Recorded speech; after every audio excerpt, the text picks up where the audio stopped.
Race. Report. California International Marathon 2010 in 3D. Okay, first off, I'm gonna cover the obvious.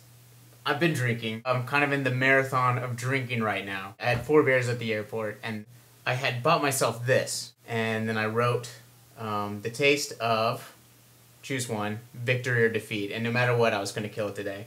So I've done that. And then I've had 2 drinks beyond that, 8. Now I'm on 9. And then yesterday, I think I did 6 right after the marathon. I sound like an alcoholic. Anyway, teenagers who are watching, wait until you're 21 because it's so much better. But that's not the point. The point is we got to talk about racing. Let's talk about California International Marathon for a second. First off, beautiful course. I loved it, every moment of it, even the most grueling, painful last 3 miles, which were just absolutely killer for me, even though everyone says it's great because it's downhill, but I couldn't tell. I was so out of it. And they were talking about, oh, it might be super freezing during the day or during the morning, and it might be raining. And what happened was it rained throughout the night, kept a nice thick marine layer that insulated the entire area, and it was just comfortable, so comfortable. By the time we got out of the bus, they said, you can wait, just wait in the buses. It's going to be so cold, just sit there until 5 minutes before the race, and then go to the start line. And actually, we like parked the bus, and the bus driver went out and was like, dudes, this is nice. And so we went out, and it's like probably like 50, 56 degrees out there, and oh, so comfortable. And we just went out, and everyone was in good spirits. I didn't meet a single person. I'm sure they were out there, but first-time marathoners don't seem too attracted to this one. It really seems to be the people who are going for big goals, and so it was kind of a unique experience for that, because I've done Boston, I've done New York, and you get kind of different experience. Like New York is definitely the international event, and then Boston is like the very concentrated event, and California International is the runners who are so not necessarily serious about it, but like this is what defines them.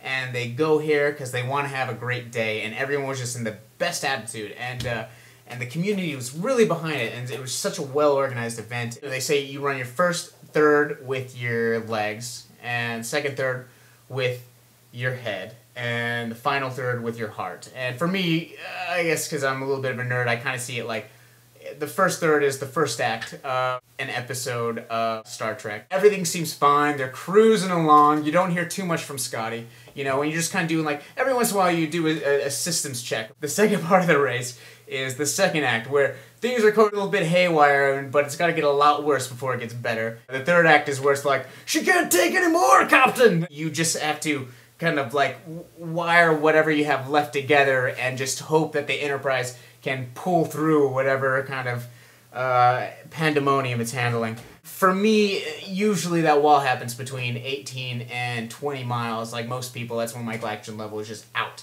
And I was particularly concerned because at the expo, found out we were drinking Ultima, which when I went to, they had a stand there. And I mean, it's a fine tasting drink, whatever. But it only has 15 calories a serving. Okay, so I'm grabbing a cup, and I'm going to throw most of it on my face, and whatever gets in my mouth is going to be, what, 1 calorie? So I just stuck a couple Cliff Bars. I had a pocket in the back of my shorts, and just grazed on that like a cow during the, the whole second half of the race, just chewing constantly. How did I actually do? I did 650, 641, 645, 652, 646, 650, 640, 651. So that came out to exactly 259. It was not accomplishment as much as closure. I mean, that being almost a 7-minute PR for me was just a wonderful experience. I mean, when I ended, I was lightheaded and hurting. When the lady gave me my medal, I was just like, the medal's great, but what I need right now, can you just give me a hug? And I was hyperventilating. I was having so much trouble breathing, and she just gave me what I needed, which was just to hold me up and hug me for a second there. I was sitting on a bench and getting dressed into my sweats afterward, and a guy who had seen me at the beginning but hadn't chatted with me had come up and was like, hey, I heard your goal was to break a 3, and I saw you at the start, and here you are. It looks like you did it. Congratulations. And I was, it was such a wonderful, warming, inclusive experience. Through my running career, I haven't accomplished very many of the goals that I set out to do originally, but when I started marathoning, I wanted to break 3, and so doing that is something that no one can ever take away from me.